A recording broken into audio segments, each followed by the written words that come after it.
Muito bem, irmãos, vamos à segunda carta de Paulo aos Coríntios, capítulo 2, versículos 9 e 10. Estou expondo a carta inteira, domingo após domingo, às vezes com alguma interrupção para falar de algum outro assunto, depois retorno. E no domingo passado, o nosso plano era 2 Coríntios 5, de 9 a 10. Era abarcar esses dois versículos, mas não deu, porque eu fiquei só no 9 e já estávamos com o tempo de encerrar. Então ficamos de tratar uma segunda parte, que seria o versículo 10. Eu vou repetir um pouco. Aqui o versículo 9. Diz assim: e por isso que também nos esforçamos, quer presentes, quer ausentes, para lhe sermos agradáveis. Porque importa que todos nós compareçamos perante o tribunal de Cristo, para que cada um receba segundo o bem ou mal que tiver feito por meio do corpo. Vamos orar. Santo Deus, nosso bom Pai, nos ajuda na transmissão da Tua palavra, que o Teu Espírito Santo nos ensine, que Ele nos mostre algumas formas de esforço para sermos agradáveis a Ti, como já explicamos, e formas de sermos agradáveis. E nos fala um pouquinho também sobre essa questão desse tribunal de Cristo, para que ele tenha mais efeito nas nossas vidas. O mero saber que enfrentaremos esse tribunal e o que é, de que é que se trata. Que a Tua palavra seja ensinada com simplicidade, mas com correção, pessoas sejam tocadas, nós irmãos em Cristo, edificados pelo conhecimento da Tua palavra, e pessoas sem Cristo que estão aqui, porventura estejam aqui, que sejam tocadas pelo Teu Espírito para convertê-las ao Senhor Jesus Cristo com o devido arrependimento. É em nome dele, Cristo, que nós pedimos e agradecemos. Amém. Então, eu comentei no versículo 9, falei longamente, tomou quase o nosso tempo todo, sobre essa questão de esforço. O crente se esforçar. Pode parecer estranho o ensino, considerando que esforço é tido como algo que não leva à salvação e coisa assim. Agora Paulo fala em se esforçar, como é isso? Então eu expliquei que de fato a salvação é pela fé, e a Bíblia... Bom, eu não vou repetir tudo, que não está lá devidamente gravado o que eu falei. Mas depois de elaborar bastante sobre esse conceito de esforço na vida cristã, de crescimento espiritual, que é Deus quem edifica, Deus é quem santifica, Deus é quem dá o poder, mas Ele, na sua soberania, quer ver vontade do crente ser edificado, quer ver esforço do crente para ser cada vez mais agradável a Ele. Então, Paulo diz aqui que se esforçava para ser agradável. Terminei perguntando assim: agradável a Deus através do corpo, no uso do seu corpo. Essa questão do corpo ele já vinha tratando já vários versículos, falando enquanto estivesse no corpo aqui, estava ausente lá do céu, no corpo que nós vamos ter lá, só vamos chegar lá, temos esse corpo lá, quando esse corpo daqui se desfizer. Explicamos isso já bastante. Então eu terminei perguntando se você tem se esforçado para agradar a Deus no seu corpo ou com o seu corpo. Que tipo de esforço você tem tido, e que você não estranhe esta ideia de esforço. Aí ficamos de comentar hoje o versículo 10. Mas antes de ir para o 10, me ocorreu comentar o seguinte: como é que seria uma forma, como é que nós poderíamos tornar de uma maneira mais clara, ou algumas sugestões mais práticas de sermos agradáveis a Deus? Um Deus todo-poderoso, um Deus muito misterioso, um Deus acima da nossa compreensão, embora tenha se revelado bastante na sua própria palavra, nos fala muito dele mesmo, mas na hora de você pegar uma caneta e um papel e dizer, escreva aí o que é que agrada a Deus, seria bom não depender muito do eu acho. O ser humano gosta muito do eu acho. Eu acho isso, eu acho aquilo, especialmente quando se trata de religião, para alguém que não tem Cristo, aí esse eu acho não tem limites. E daí vem todo tipo de invenção humana quanto à questão de alcançar Deus, ou vida eterna, eu acho isso, eu acho aquilo. Mas infelizmente essa mania de achar continua conosco, mesmo quando nos convertemos. E aí tem o crente que diz assim, eu acho que essa parte da Bíblia não é muito boa não, eu não concordo, eu acho aquilo muito esquisito. Outro diz, para mim não é essa parte não, essa é fácil, difícil é outra que eu acho isso e acho aquilo. E ainda os perigos de um desvio ainda não desapareceram com a conversão, não, desvio doutrinário e comportamental também.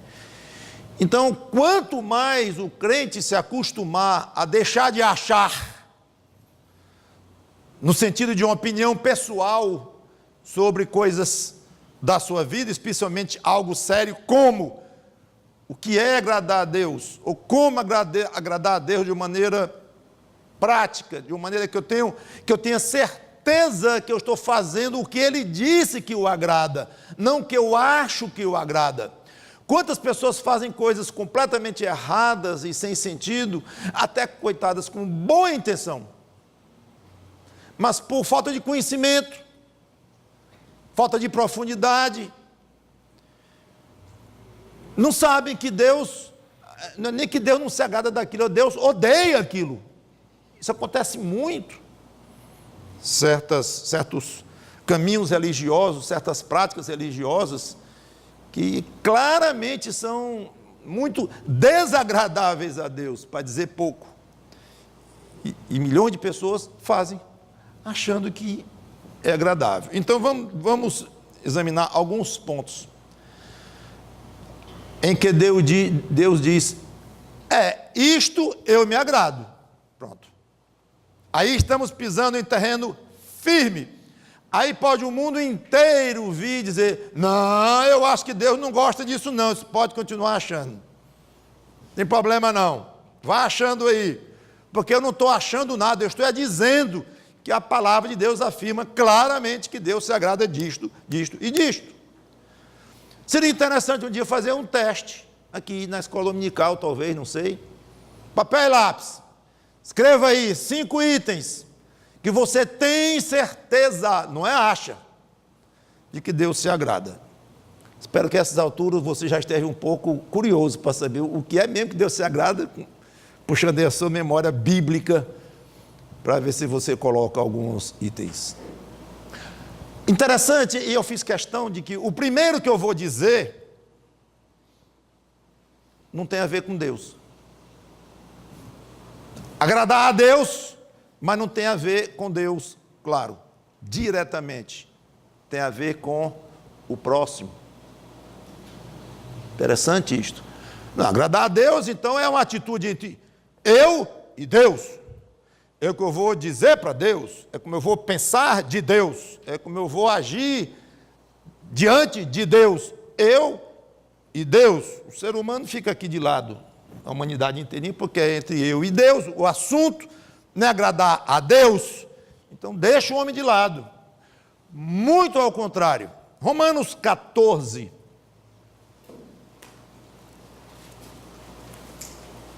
Romanos 14, eu vou ler do 14 para frente. Eu não vou aprofundar em cada passagem dessa. Eu quero só, de maneira meio panorâmica, mostrar alguns pontos em que o próprio Deus disse, eu me agrado disto, através da palavra dele. Havia na época de Paulo um problema grande, que essa questão de comer carne que havia sido sacrificada a ídolos.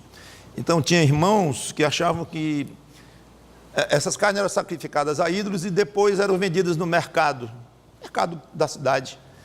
E alguns crentes não viam problema nenhum em comprar essa carne e comer.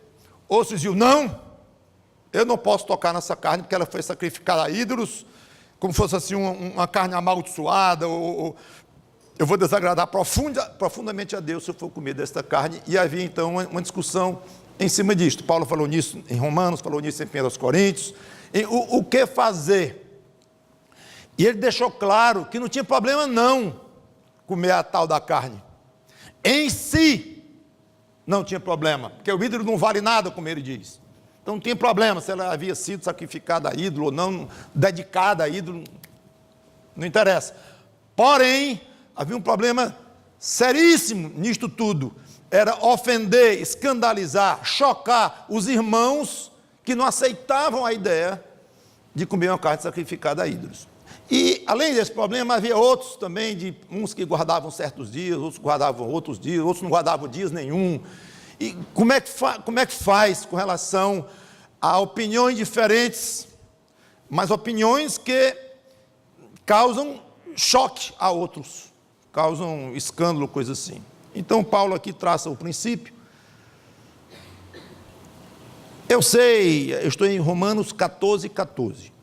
Eu sei, estou persuadido no Senhor Jesus de que coisa nenhuma é de si mesmo impura, salvo para aquele que assim a considera. Para esse é impura. Se por causa de comida o teu irmão se entristece, já não andas segundo o amor fraternal. Por causa da tua comida não faças perecer aquele a favor de quem Cristo morreu. Não seja, pois, vituperado, essa é uma palavra muito pouco conhecida. Vituperado é falado mal. Mal referido o vosso bem. Esse bem seria uma coisa que não é ruim, que seria comer a carne, ou fazer alguma coisa que não tinha problema aos olhos de Deus. Mas, como chocava alguém, iam dizer, você está fazendo errado. Então, o bem virou mal, mais ou menos assim. Porque o reino de Deus não é comida nem bebida, mas justiça e paz e alegria no Espírito Santo. Aquele que deste modo serve a Cristo é o quê? Opa, chegamos no nosso ponto. É agradável a Deus e aprovado pelos homens. Primeira coisa que você vai pensar em agradar a Deus, eu digo primeira, não tem uma ordem, primeira ou segunda, mas um ponto fundamental para você pensar na questão de agradar a Deus é a forma como você se comporta com relação às pessoas. De maneira especial aqui no contexto, pelo menos com relação aos irmãos em Cristo. Sensibilidade com o irmão, com a atitude do irmão, com as convicções do irmão, com o que ele acha errado, com o que ele acha certo, com o que o choca, com o que o não o choca, com o que ele aprova, com o que ele desaprova. Cuidado com este assunto, é importante. E viver, então, uma vida caracterizada, como Paulo diz aqui, muito menos preocupada com comer isso, fazer aquilo, guardar de tal ou tal, é você ter uma vida de paz com os irmãos, de alegria interna dada pelo Espírito Santo. Isso é mais importante e agradável a Deus. Então, tenha muito cuidado em se pronunciar sobre comportamentos ou atitudes ou pensamentos de irmãos, falando de uma maneira sem conhecimento de causa, de uma maneira leviana, de uma maneira rápida demais, porque você estará desagradando a Deus ao mostrar essa insensibilidade, esta dureza no trato das convicções, dos valores do seu irmão, dos seus irmãos. Quer agradar a Deus? Seja sensível com os irmãos, especialmente, claro, naquilo que eles são diferentes de você. Talvez a gente nem pensasse nisso, e agradar a Deus, começando com agradar, não é bem agradar, mas ser largo para com os irmãos. Nem pense nem pense em separar o seu cristianismo, o seu viver cristão, em tratar as pessoas aqui como um departamento à parte na sua vida, e o seu relacionamento com Deus aqui, um departamento ao lado do outro, mas que não se interligam, não tem muito a ver, não. A maneira de eu tratar as pessoas, a maneira de eu me comportar junto às pessoas, isso é uma coisa, mas diante de Deus eu sou outra coisa. Não funciona assim, é altamente desagradável a Deus. Vamos para agora pensar no próprio Deus. 1 Samuel capítulo 15, versículo 22, uma passagem clássica em que o profeta Samuel repreende duramente o rei Saul, que desobedeceu uma ordem de Deus quanto a uma conquista que ele fez sobre os amalequitas. 1 Samuel 15, versículo 22.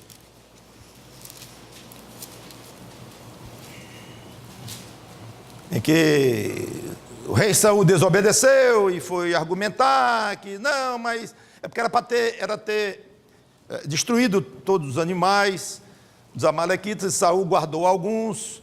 Aí o Samuel repreendeu o rei, e o rei disse, não, mas é porque o pessoal guardou os melhores animais para sacrificar a Deus. Pronto, aí ele deu a deixa para Samuel ir fundo. E falando, talvez seja uma das frases mais conceituais da Bíblia, isso aqui. E ela é repetida no Novo Testamento. É extremamente importante o que Samuel disse para Saul, aqui no versículo 22. No meio da argumentação, que o rei, não, mas eu fiz sacrificar a Deus, é como se dissesse, Deus não gosta tanto de sacrifício.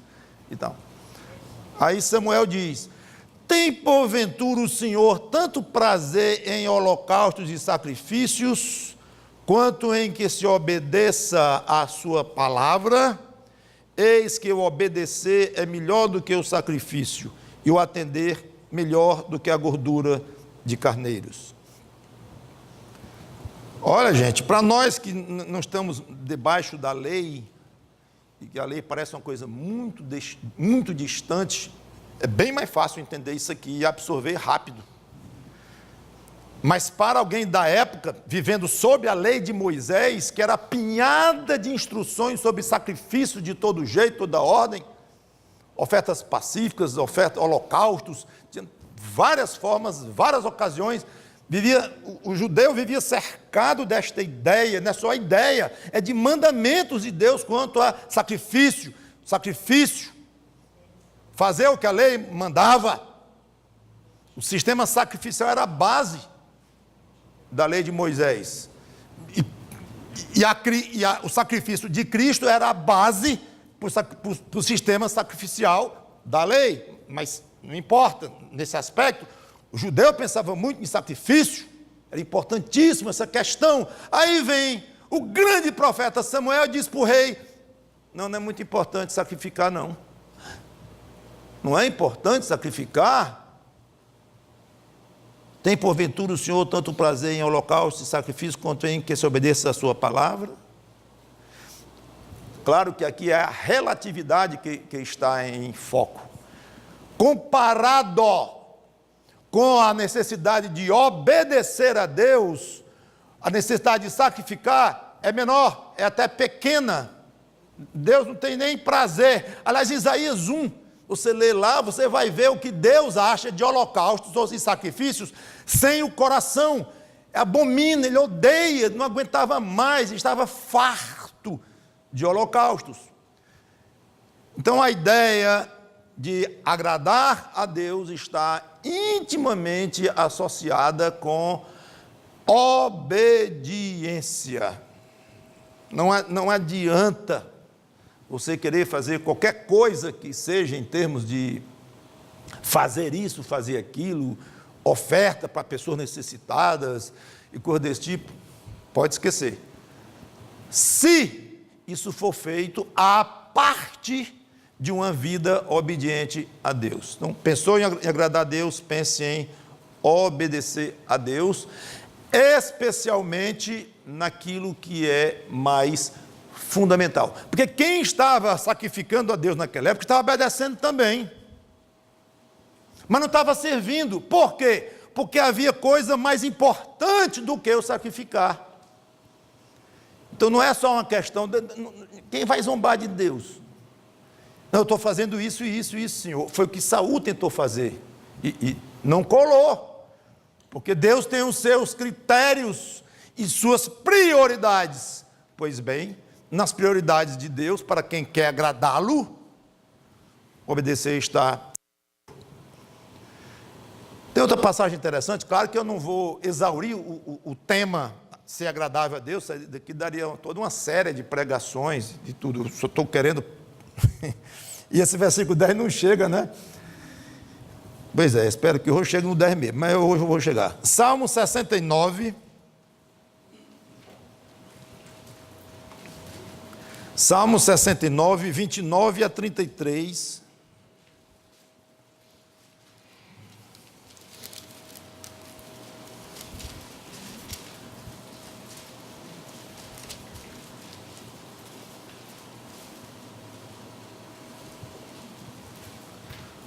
Salmo 69, de 29 em diante, é um salmo de Davi, diz assim: quanto a mim, porém, amargurado e aflito, ponha-me o teu socorro, ó Deus, em alto refúgio.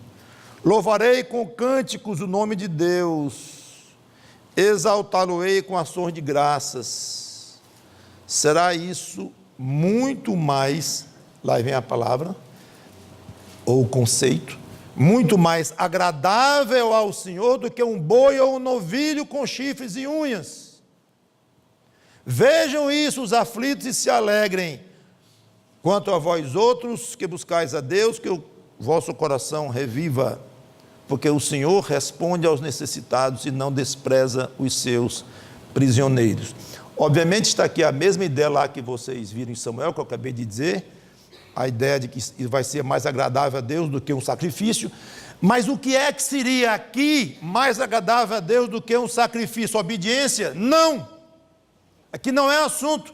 Então já temos um segundo assunto, além da obediência, claramente declarado que é mais agradável a Deus do que sacrifícios de animais. O que é aqui? Louvar a Deus com cânticos e exaltar. Só que eu vou mais fundo um pouco.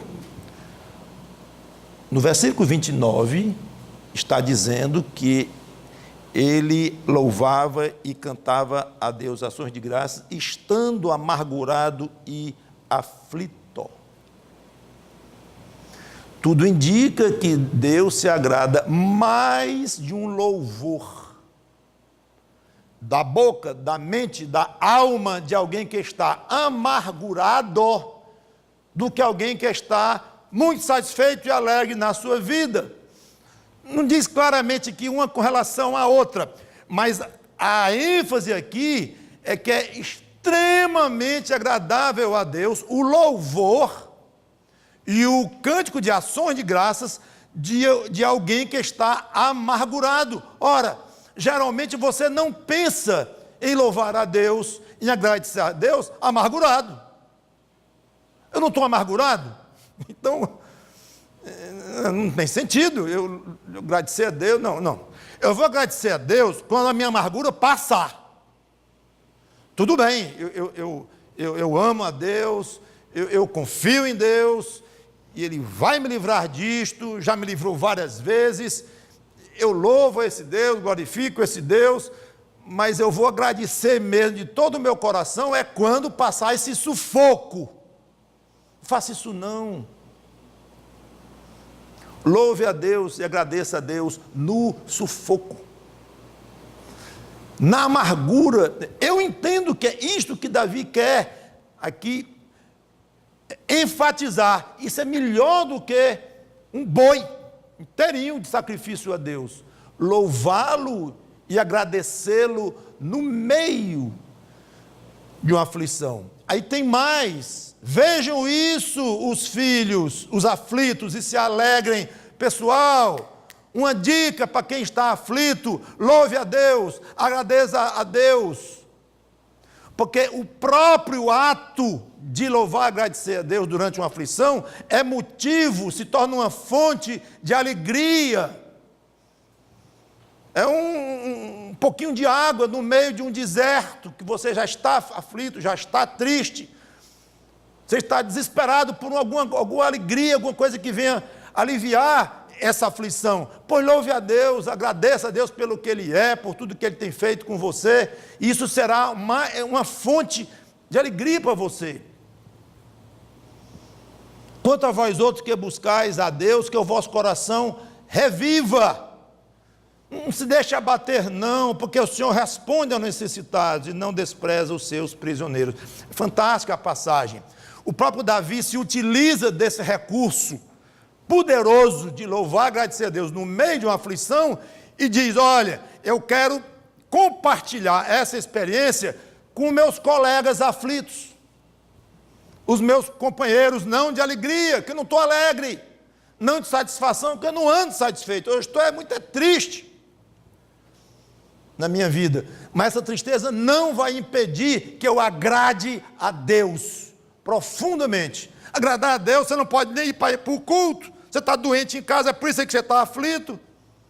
Agradar a Deus, aquela doação que você disse que ia fazer, ou pensou em fazer, foi problema, você deu problema na sua empresa, ou no seu negócio, e você está num sufoco financeiro enorme, aquele sonho que você tinha de ajudar o fulano, acabou. Então, como é que você vai agradar a Deus, se você não pode ir para o culto, não pode ir para aquela reunião de oração, não pode fazer isto, ou fazer as visitas em casas evangelísticas, não pode fazer isto, fazer aquilo. Então, as suas chances de agradar a Deus estão muito diminuídas. Estão não! Sim, mas tudo bem, que eu não pudesse fazer nada, mas que eu tivesse pelo menos com a alma alegre, para agradar, meu Deus, cantando, louvando, vibrando até ficar rouco.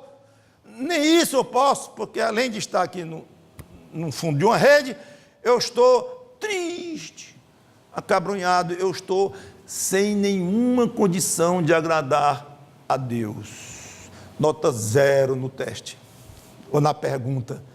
Pode agradar a Deus numa situação dessa? Miserável? Pode, e muito, mais do que oferecer um boi inteiro para Ele. Vai gostar demais que você arranque da sua reserva de fé e do seu estoque de gratidão, você arranque ali do fundo da alma um louvor, um brado a Ele de agradecimento pelas coisas, pelo que Ele é, antes de tudo, e depois pelo que Ele tem feito a você, mas antes de tudo pelo que Ele é. Se você conseguir arrancar isto, você estará profundamente agradando a Deus, sem tocar o pé no chão, lá naquela rede ainda. Romanos 12, 1, uma passagem conhecidíssima.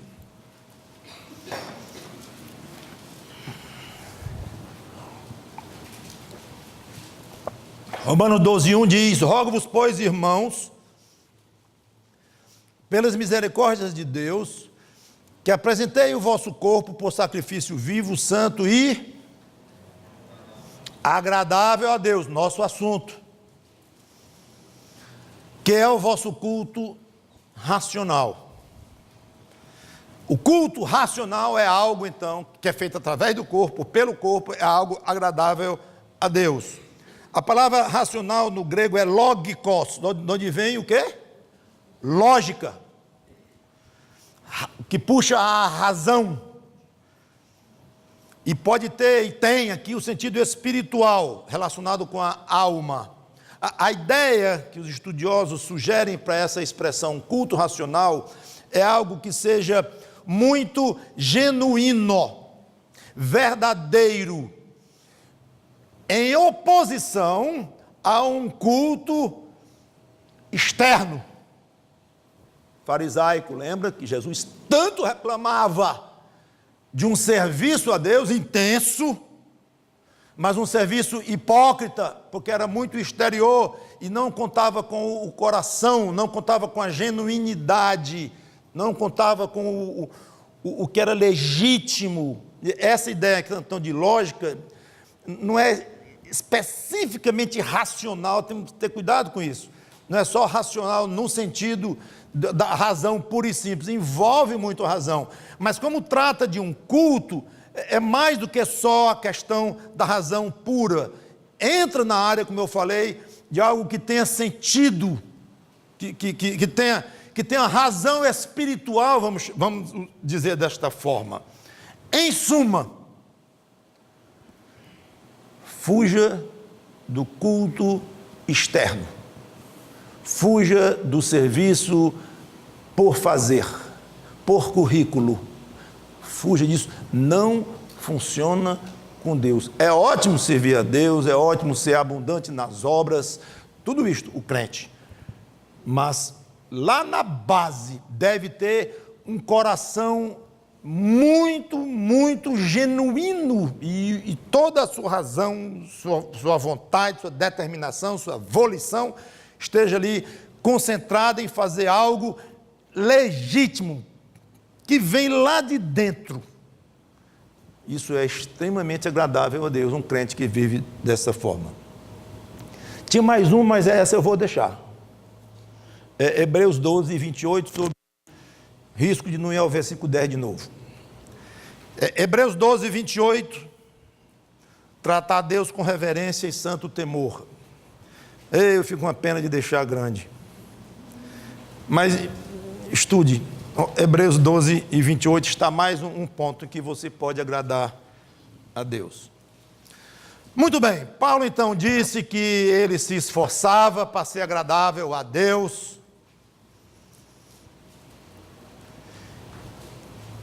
Isso é muito bom. Quanto mais gracioso, isto melhor da parte do crente, quanto mais legítimo, quanto mais espontâneo, ótimo. Aí no versículo 10, Paulo dá um toquezinho, quase que dizendo assim, pessoal, é o seguinte, ser agradável a Deus não é bem opcional, não. Não é quase que fazer um favor a Deus. E você é muito bonzinho, é um crente, grato a Deus, ótimo. E Deus agradece muito, se você lhe for agradável, no uso do seu corpo e tal.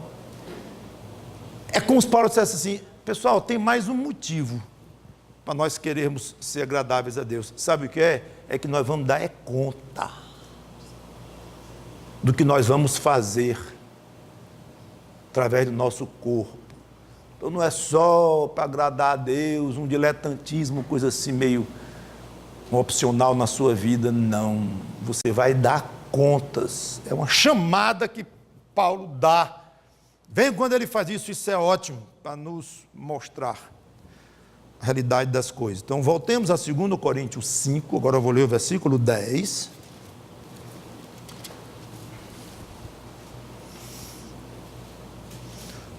Logo depois de dizer que se esforçava para ser agradável a Deus, porque importa que todos nós compareçamos perante o tribunal de Cristo, para que um receba segundo o bem ou mal que tiver feito por meio do corpo. Obviamente todos nós aqui são crentes, o contexto é para crentes, indubitavelmente. Então isso aqui não tem nada a ver com o não crente, com aquele que não tem Cristo. O pastor piorou para mim, porque eu achava era o contrário. É que isso aqui mais é para o não crente, e que eu já tinha resolvido esse problema de julgamento, que eu não tinha julgamento nenhum pela frente. Eu fui ensinado assim. Vamos esclarecer já isso. Antes disto, comparecer aqui é um verbo forte, que significa tornar manifesto, ou visível, ou conhecido o que estava escondido. Então, é mais forte do que comparecer. Nós estaremos desnudos, abertos, sem segredos diante do tribunal de Cristo. Esse comparecer aqui é assim, nós seremos manifestados, nós seremos lá abertos, querendo ou não. Não é que você vai aparecer lá, bom, eu estou aqui, mas eu vou me trancar um pouco aqui, eu vou falar pouco, eu não quero me comprometer muito, vou ficar quieto. Apareceu, mas ficou meio reservado lá. Negativo, você está aberto. Aberto pelo juiz. Independente de você querer ou não, de ser agradável a você ou não, de você estar envergonhado ou não, não importa. Você vai ser manifesto diante do tribunal de Cristo. A palavra tribunal significa um lugar elevado, no qual se sobe por meio de degraus, geralmente é uma plataforma, uma tribuna, e ficou conhecido como um assento oficial em que se sentava um juiz, ou uma autoridade que vai examinar, vai julgar, vai dar um veredito, alguma coisa assim. Então, essa é uma passagem clássica, que fala do único julgamento referido na Bíblia a que os crentes estarão sujeitos depois da morte. O famoso tribunal de Cristo. Se você aprendeu que não ia ser julgado depois da sua morte, se você é crente, não ia ser julgado de forma nenhuma, você aprendeu corretamente se esse julgamento se refere à vida eterna, ou seu destino eterno, melhor dizendo, está correto, corretíssimo. O crente não será mais julgado quanto ao seu destino eterno depois da sua morte. Está resolvidíssimo isto. Só duas passagens, rapidamente. João capítulo 5, versículo 24. Se quiserem eu posso ir só para sermos mais rápidos, eu vou ler. João 5 e 24, que diz assim: em verdade vos digo, Jesus falando, quem ouve a minha palavra e crê naquele que me enviou, tem a vida eterna. E saiba que a língua grega tinha futuro, do jeito que é a nossa. Então o terá aqui seria muito fácil colocar. É porque não é futuro, é tem, é presente. Tem a vida eterna. Não entra em juízo. Juízo é julgamento, é a mesma coisa. Então, se alguém lhe ensinou lá nas suas primeiras lições de discipulado, que você não vai ser mais julgado, está certo, com relação ao seu destino eterno. Aí você chega no 2 Coríntios 5 e 10, eu vou ser julgado no tribunal de Cristo, tem uma coisa errada. Importante explicar isto. Mas não acabou o versículo 24. Tem a vida eterna, não entra em juízo, mas passará da morte para a vida depois da sua morte, não é isto? Não. Passou, muito bem, tempo passado, é isso mesmo. Passou da morte para a vida, encerrou o problema. Já está definido, alguém em Cristo já é vivo espiritualmente. Romanos 8:1, é muito simples, nenhuma condenação há para os que, não vou nem lá, Romanos 8:1, nenhuma condenação há para os que estão em Cristo Jesus, nenhuma condenação. Então, se não há nenhuma condenação, já está resolvido, já foi julgado, já foi examinado, já foi avaliado, está resolvido. Tudo isto, obviamente, com base no mérito do Senhor Jesus Cristo, no sacrifício dele, na justiça dele, no poder que o sangue dele tem de ser utilizado em nosso benefício, e a justiça dele implantada em nós ou imputada a nós, para que Deus olhe para nós e veja a justiça de Cristo em nós. Mas eu não tenho a justiça de Cristo, mas de uma maneira sobrenatural, misteriosa, porém extremamente real, você tem a justiça de Cristo. Ela foi colocada sobre a sua alma. Fui coberto de vestes de justiça. Então, quanto a isso aí, não tem mais problema.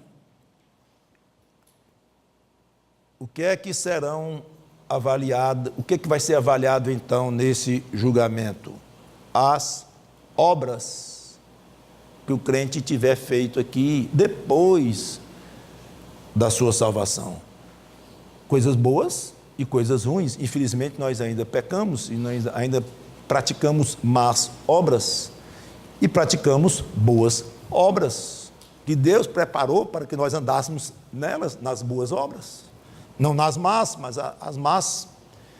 Infelizmente, a nossa rebeldia, a carne que ainda habita em nós, nos leva a essa infelicidade de praticarmos más obras. O resultado será receber segundo o bem ou mal que tiver praticado. Receber exatamente o quê? Já que o assunto não é salvação, porque já tem. Não é um destino eterno no céu, já tem. E o que é? Conclui-se que trata de ganho ou perda de galardões, pelo que falou, pelo que ensinou, pelo que disse, pelo que fez, pela forma como viveu. A própria ideia de galardão é misteriosa a nós. Fala em coroas e tal, mas não sabemos de que consiste exatamente esses galardões. O que é isto? Significa o quê? Precisamente, Deus manteve sem revelação isso a nós.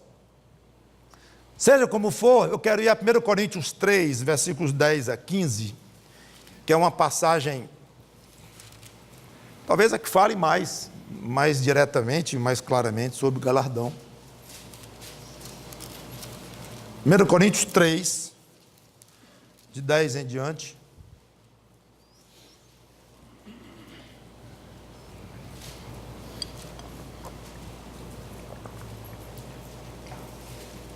Segundo a graça de Deus que me foi dada, lancei o fundamento como prudente construtor, e outro edifica sobre ele. Porém, cada um veja como edifica. A ideia é de fazer, hein? Realizar alguma coisa. Porque ninguém pode lançar outro fundamento além do que foi posto, qual é Jesus Cristo. Então está falando aqui de crente. É alguém que colocou na sua vida o fundamento do Senhor Jesus Cristo. Isso aqui define o público que está sendo dirigido nesse momento aqui da carta. Está falando para aquele que colocou o fundamento. Então está falando de um crente. Sem dúvida. Contudo, se o que alguém edifica sobre o fundamento está lá. Salvação dele está lá. Sobre o fundamento é ouro, prata, pedras preciosas, madeira, feno, palha. Manifesta se tornará a obra de cada um. Olha aí a palavra obra. É interessante, e Calvino, por exemplo, ele coloca muita ênfase no aspecto da doutrina, em que prata, ouro e tal seria a doutrina correta, e madeira, uma qualidade inferior. Madeira seja uma doutrina não tão ruim, fena, palha é doutrina errada ou heresia, vinda de um crente, que é possível, claro. Pessoalmente, não todos concordam com a ideia de Calvino, não é que discordam, mas de jogar praticamente toda a ênfase do contexto aqui, do conceito de obra, para a doutrina de alguém, ou o ensino de alguém, um pregador, o pastor, o que você vai falar, que 1 Coríntios 3 está se referindo a isso. Se você vai falar, é ouro, é prata, é feno e tal e tal. Pessoalmente, e muitos outros, acham que é muito mais abrangente do que somente o ensino. O ensino, claro, que está incluído aqui, é um termo mais restrito. Obras é um termo muito mais geral, e a palavra obras aparece 4 vezes aqui nesse texto. Manifesta se tornará a obra de cada um, pois o dia a demonstrará, porque está sendo revelada pelo fogo. E qual seja a obra, segunda vez, de cada um, o próprio fogo provará. Se permanecer a obra de alguém que sobre o fundamento, de novo, edificou, esse receberá galardão, é prêmio, recompensa. É uma palavra comum no grego, essa aqui que é traduzida por galardão, significa recompensa. Inclusive pode ter o mau sentido e o bom sentido. Então, alguém que foi preso porque infringiu a lei, ele recebe o seu galardão, nesse sentido, é a sua recompensa. Então, nós usamos muito, o crente usa a palavra galardão, e traduz aqui nesse tipo de passagem, para significar uma recompensa de alguma coisa boa. Mas, na realidade, a palavra em si, ela pode ter os dois sentidos, como a nossa. A palavra recompensa pode ser, ele recebeu a recompensa pelo que ele fez, 3 anos de cadeia. Embora nós não usemos muito usamos mais a palavra no sentido de recompensa, no sentido de um prêmio, uma coisa assim. Mas, tecnicamente, tem os dois sentidos. Não é novidade nem na nossa língua isto. Muito bem. Esse receberá galardão. Claro que um galardão positivo, porque permaneceu a obra que ele edificou sobre o fundamento. Se a obra de alguém se queimar, versículo 15, sofrerá ele dano. Mas esse mesmo será salvo. Olha aí, falando do crente, claríssimo. Todavia, como que através do fogo, e a passagem continua aqui. Então, nós vemos aqui a ideia de prejuízo, perda para o crente. A ideia seria receber menos, ou deixar de receber mais prêmios. A ideia seria porque, repito, não temos detalhes sobre isto. Então, aquilo sobre o qual nós não temos detalhes, devemos ser muito cuidadosos. Mas aquilo sobre o qual nós temos detalhes, podemos e devemos ser muito ousados e firmes. Como que, por exemplo, diz que o crente aqui, ele pode fazer obras que serão queimadas pelo fogo. Ele vai ter dano, embora não saibamos nem que dano é esse. Não é a perda da salvação, porque está aqui claríssimo, ele será salvo. Todavia, como pelo fogo, como se fosse haver um julgamento muito rigoroso quanto às obras, ao comportamento, à doutrina, à pregação do pastor, à palavra do evangelista, todo tipo de comportamento, penso eu, vai ser testada diante de Cristo, no tribunal de Cristo. Então, Paulo diz assim, como se dissesse, não abusem da maravilha, da realidade de que nós estamos salvos em Cristo. Estamos. Mas não abusem disto. E por melhor que seja vocês servirem e agradar a Cristo por prazer, por deleite, de agradar quem tanto nos agradou, morrendo por nós naquela cruz horrível, por melhor que seja a espontaneidade de uma vida dedicada a Cristo, ótimo, mas não esqueça desse aspecto, que vocês, querendo ou não, espontâneos ou não, dedicando pouco ou muito da sua vida a Cristo, você vai ser julgado quanto ao que tudo que você vai fazer na sua vida pós-conversão. Tudo, como pelo fogo. Agora você pega um monte de coisa, toque fogo e diga assim, seu fogo, não queime isso aqui, queime só aquilo. Os livros de capa vermelha não queime, porque são preciosos para mim, queime só os outros, deixe para mim o de capa vermelha. Fogo leva tudo, o que está pela frente, é muito rigoroso.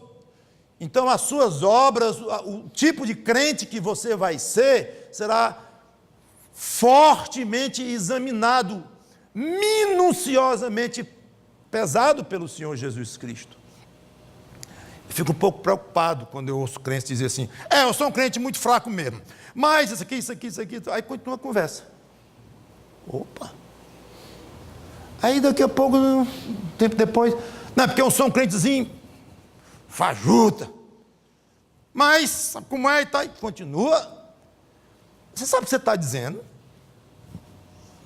Você é um crente, você sabe que é um crente fraco, fajuto ou fajuta, você sabe disso, você tem consciência disso, você sabe o peso que você carrega sendo um crente com obras que estão sendo edificada sobre o fundamento que você tem no seu espírito, na sua alma, que é a sua salvação, você pode estar edificando palha, meu amigo, meu irmão, em Cristo. Palha será destruída pelo fogo do julgamento de Cristo, não o fogo eterno do inferno, não, mas um fogo peculiar, mas fogo,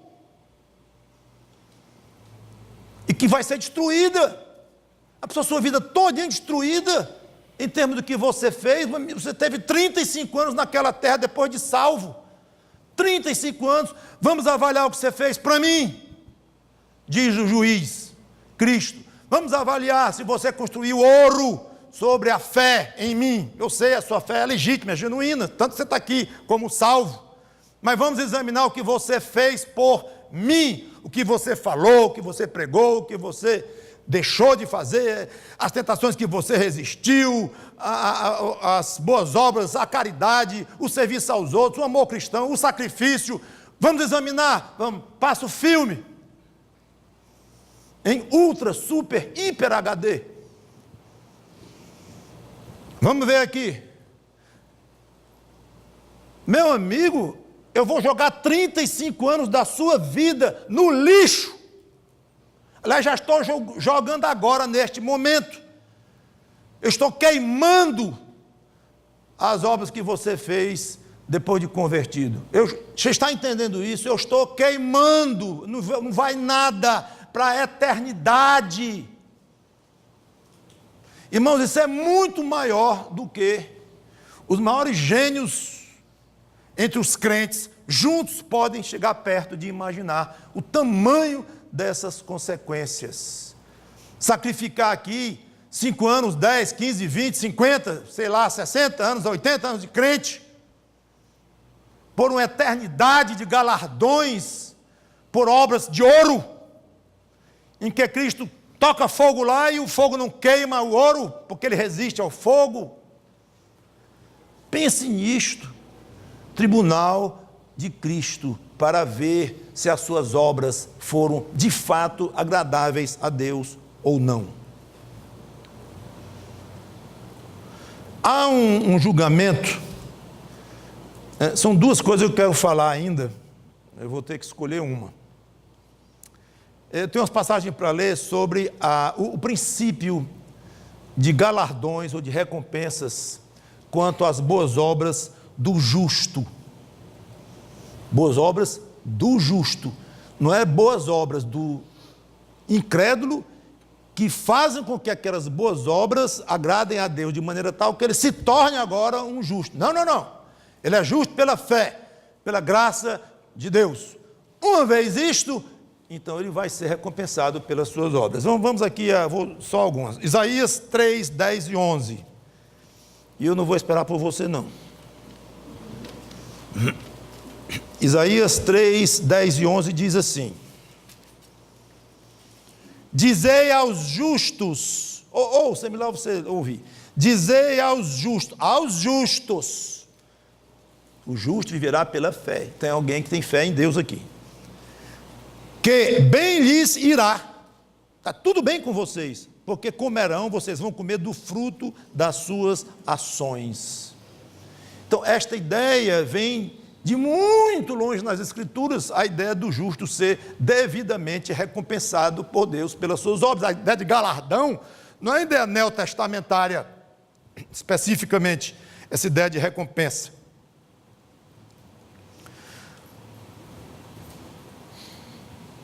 Apocalipse 22 e 12. Estou selecionando algumas passagens que eu havia selecionado, mas Apocalipse 22 e 12, o Senhor Jesus Cristo dizendo, lá no finzinho da Bíblia, da revelação de Deus, encerrando aqui: e eis que venho sem demora, e comigo está o galardão, a recompensa que tenho para retribuir a cada um segundo as suas obras. Então esta ideia está em todas as Escrituras e você deve fazer disto um lema para a sua vida, uma decisão forte. Eu vou prestar mais atenção nas minhas obras, na maneira como eu gasto os meus dias. Há um outro tribunal chamado Grande Trono Branco. Esse é terrível. Esse eu vou praticamente encerrar lendo, comentar algumas coisas e pronto. Mas Apocalipse 20, esse é para tremer de medo. Aqueles que ainda não aceitaram Cristo, se você sair daqui em pânico, graças a Deus. Pastor, precisei tomar um remédio para poder dormir. Não, tem um remédio muito melhor. Aceitar Cristo. Porque o remédio para dormir, 10 remédios, não vão livrar você disto aqui. Bebida, droga, mulheres, farra, nada vai livrar você disto aqui que eu vou ler agora. Você que não tem Cristo. Então, se você se apavorar, graças a Deus. Apocalipse 20, 11 a 15. Vi um grande trono branco. Eu não vou ter tempo para explicar cada detalhe. E mesmo se eu quisesse, eu não saberia cada detalhe. Explicar detalhe em Apocalipse é uma tarefa talvez impossível. Vi um grande trono branco e aquele que nele se assenta, de cuja presença fugiram a terra e o céu. Não se achou lugar para eles. O tamanho da majestade de quem está sentando aqui. Vi também os mortos, os grandes e os pequenos. Pode ser rico, pode ser pobre, pode o que for. Postos em pé diante do trono. Então se abriram livros. Ainda outro livro, o livro da vida, foi aberto. E os mortos foram julgados segundo as suas obras, conforme o que se achava escrito nos livros. Deu o mar os mortos que nele estavam. A morte e o além entregaram os mortos que neles havia. E foram julgados um por um segundo as suas obras. Então a morte e o inferno foram lançados para dentro do lago de fogo. Esta é a segunda morte, o lago de fogo. Se alguém não foi achado inscrito no livro da vida, esse foi lançado para dentro do lago de fogo. Este é terrível, de fato. E aí aquele ensino claro de que boas obras não salvam. Porque se alguém chegou aqui neste julgamento, disse, olha, eu fiz muita caridade, eu fui uma pessoa boa na terra, ajudei muita gente, fui fiel à minha esposa, e fui um cidadão decente e tal e tal. Isso é o que você tem para mostrar. Suas obras são como trapo de imundícia diante de mim, como diz Isaías 64:6, não serve. O que você tem mais para mostrar? Mais do que ter sido uma pessoa boa, uma pessoa decente, um bom esposo, um bom pai. Esse é o grande orgulho da minha vida, Senhor Deus. Ser isso, o Senhor quer mais? Claro, isso para mim. Tudo isso foi feito por um coração longe de mim, perdido, muitas vezes por motivações tortas. Me agradou um pouquinho algumas coisas, mas de uma maneira geral na sua vida nada me agradava. Você peca e não resolveu nada do seu pecado diante de mim. E o que eu teria mais para oferecer? Bom, de você próprio, nada. Mas eu teria aceito como sendo sua ou suas as obras que alguém fez.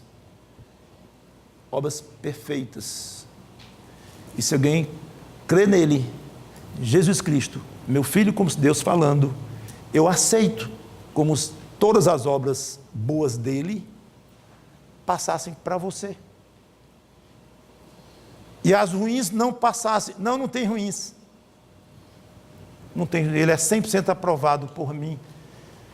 Então, se você vem com as suas obras, para mim, suas obras, você vai para o lago de fogo. A parte de Cristo não tem isto. Então, quando fala que o crente tem boas obras, entenda bem, são obras feitas por alguém que já é justificado diante de Deus, já é aceito pelo juízo condenatório de Deus, ou aprovatório, e passou, porque ele colocou a justiça de Cristo, como eu falei, sobre aquela pessoa. Então, as obras suas só têm valor diante de Deus, porque antes disto, você foi aceito diante de Deus como uma nova criatura em Cristo. Aí, no final do versículo 10, o bem ou o mal, o tribunal de Cristo, comparecer para o bem ou o mal feito por meio do corpo. Meio do corpo. Cuidado com esta noção de que o corpo é meio secundário, de que o importante é a sua mente, é o seu coração, é o seu espiritual. Nasce no coração. O importante, o mais importante é o coração. A base de tudo é o coração, de fato. Mas o corpo é o meio através do qual o seu coração se expressa. A própria mente, quando fala, a sua mente funciona através do cérebro, e o cérebro é corpo, o cérebro é físico. A mente já entra em algo imaterial, mas o cérebro não. Mas nessa nossa atual fase de existência, a mente se manifesta pelo cérebro. Então não dá nem para separar o que é corpo e o que não é corpo. Então quando você fala, eu estou pensando isso, o seu corpo está envolvido, porque o seu cérebro está funcionando. Então nem pense em separar. Não, eu vou cuidar do meu eu invisível diante de Deus, e o meu corpo, sabe como é? Meu corpo aí é mais fraco, mais sujeito a tentações e tal. Não caia neste erro de separar. Quando diz através do corpo, é através do seu ser inteiro. Não dá para dividir. Então, quando você fala em ser agradável a Deus, ante qualquer coisa, através do seu corpo, você deve pensar, eu tenho que praticar obras coerentes com esta minha decisão de ser agradável a Deus. Eu não posso fazer o mal através deste corpo. Utilize o seu corpo da maneira melhor que você puder, todo o seu ser. Duas coisas eu quero dizer, uma para nós crentes. O que você faz através do seu corpo é um investimento para o futuro. Poderá ser transformado num investimento maravilhoso em termos de galardões eternos. Jesus falou muito em acumular o que nos céus? Tesouro no céu. Então, há todo um potencial diante do crente para ele servir, viver de uma maneira tal que ele seja rico lá no céu, rico de um tesouro acumulado pessoalmente por aquela pessoa. Aqui não é o assunto, não é a salvação em Cristo, comum a todos os crentes, não. Mas parece que a forma de você usufruir da sua eternidade vai ser diferente da do seu irmão vizinho. Parece que é por aí esta questão de galardões, de perdas, de ganhos no tribunal de Cristo. A qualidade do gozo espiritual diante de Cristo pode variar. Pode variar. Não há sofrimento, não há lágrimas, será enxuto. Toda lágrima, nossa, tudo bem. Mas o grau de satisfação pode ser bastante variável lá. Então, se você usar o seu corpo para fazer obras fracas diante de Deus, ou ruins, vai ser perdido. Então foi um investimento péssimo que você fez. Pastor, o senhor sabe quantos terrenos eu acumulei? Para você me dizer que eu sou um mau investidor? Você é péssimo. Você é crente? Sou. Pois você é péssimo. Eu tenho bilhão, pastor, não é milhão não. E, certamente tem crentes que têm bilhões nesse mundo, sei disso. Mas além desses bilhões, você conseguiu viver de maneira tal que fizesse um patrimônio no céu grande. Você viveu de maneira tal, teve essa sabedoria de aproveitar os seus bilhões, ou não permitir que eles o atrapalhassem, para você investir no céu. É porque cuidar de dinheiro dá um trabalho. Em suma, irmãozinho, você quer dizer que mais ou menos não? Ou era a sua vida, seus negócios, suas coisas, ou era investimento celestial? E para você ter tempo e cabeça para investir no celestial, você teria que ter um tempo bem mais limitado para as coisas desta terra. para as coisas daqui, é mais ou menos, mas só optou mal, não foi? Que pena! E vai haver uma inversão brutal, inversão brutal, de padrão, lá no céu, com relação a padrões hoje que nós vemos em termos de dinheiro, de patrimônio e de coisas assim, de educação, de títulos e coisas desse tipo. Cada um que tenha sabedoria para aplicar o seu tempo, a sua vida no dia a dia, porque a nossa vida é feita de anos, os anos de meses, os meses de semanas, semanas de dias, dias de horas. É o miúdo, a soma dos miúdos da sua vida que vão constituir o resumo final da sua existência. Isso é claro, uma criança sabe disto, que de um em um, você chega a milhão, a bilhão, é o infinito. E você já vai com 20 anos, 30, 40, 50, e o seu dia a dia, comendo tempo, cabeça, energia, para cá. E o tesouro no céu do que Jesus falou, depois eu penso nele. Meu irmãozinho, tenha mais sabedoria, você, eu próprio, todos nós, para não esquecermos esses conceitos assim tão facilmente, não são difíceis de serem compreendidos. Então, que você invista bem o que você faz por meio do seu corpo. Quanto a você que não tem Cristo, cuidado com o chamado julgamento do grande trono branco, do qual eu li por último.